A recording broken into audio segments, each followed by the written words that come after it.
started Deuteronomy 1:1 to Deuteronomy 19:1. Moses begins to delegate responsibilities among the people. Tribal leaders are appointed. The children of Israel did not trust God's promised land. Therefore, they were told, "Take your journey into the wilderness by the way of the Red Sea." Deuteronomy 1:40.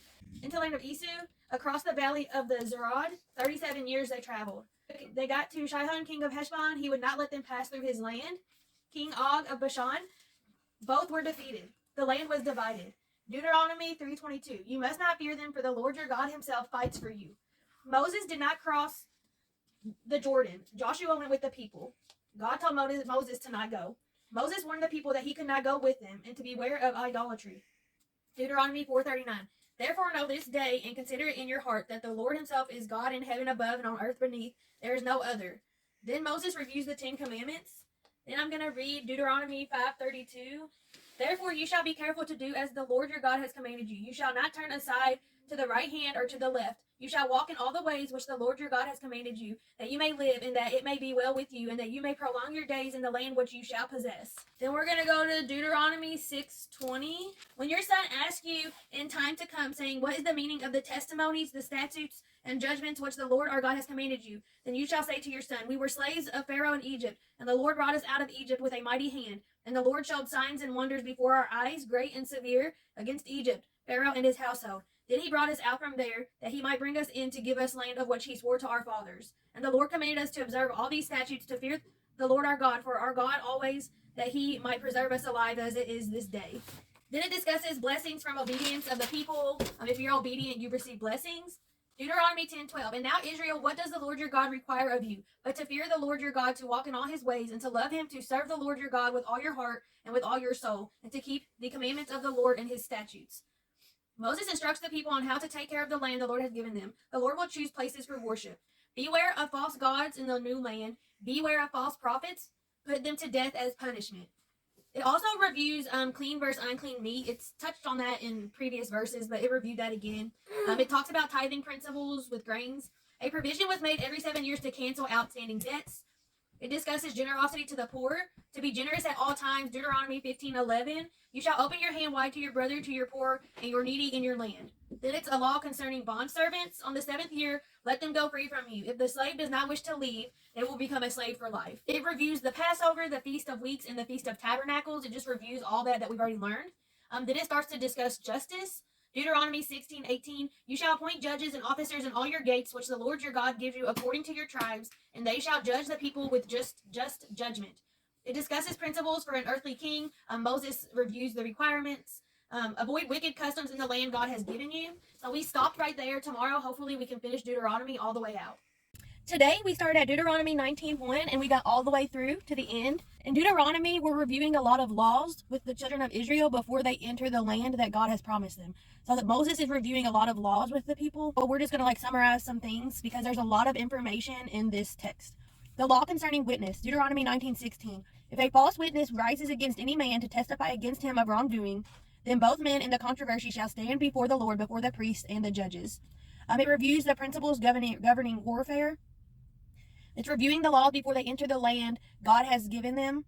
Deuteronomy 22:5. A woman shall not wear anything that pertains to a man, nor shall a man put on a woman's garment, for all who do so are an abomination to the Lord your God. It talks about offerings of the first fruits and tithes. Some of the first of all the produce of the ground shall be given to the priest. So whatever the land produces, a portion of that should be given. Deuteronomy 26:16. This day the Lord your God commands you to observe these statutes and judgments. Therefore you shall be careful to observe them with all your heart and with all your soul. Today you have proclaimed the Lord to be your God, and that you will walk in his ways and keep his statutes, his commandments, his judgments, and that you will obey his voice.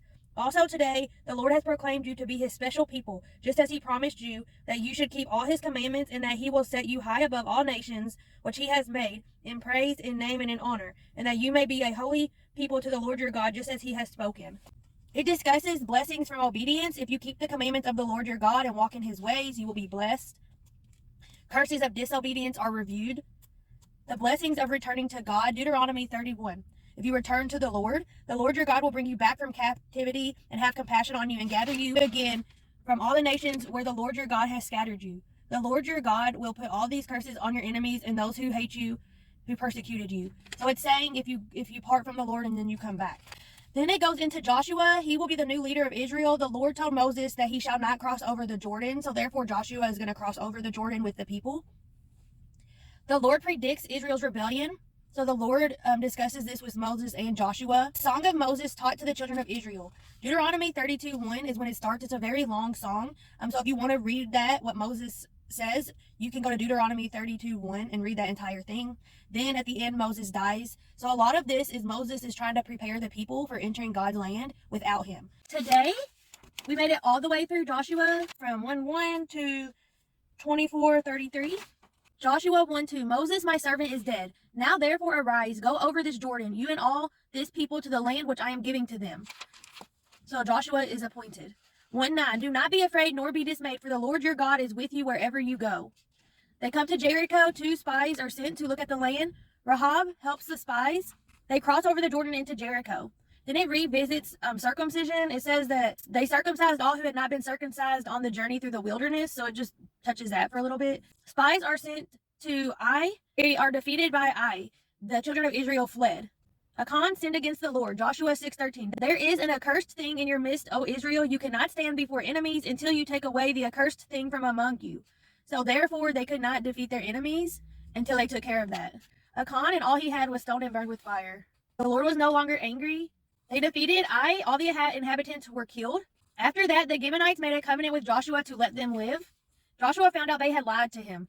Joshua 9:23. Now therefore you are cursed, and none of you shall be freed from being slaves. The other cities heard about this covenant and went against the Gibeonites. The children of Israel defended them. The 5 kings fled, and they eventually killed the kings. So the children of Israel conquered all the land. The land was divided among the tribes, and then the Lord gives rest to Israel. Joshua becomes old. At the end of this, there's a farewell addressed to the people. Joshua 24:15. But as for me and my house, we will serve the Lord. Joshua dies, then Ephraim, son of Aaron, dies as well. So tomorrow we'll start Judges.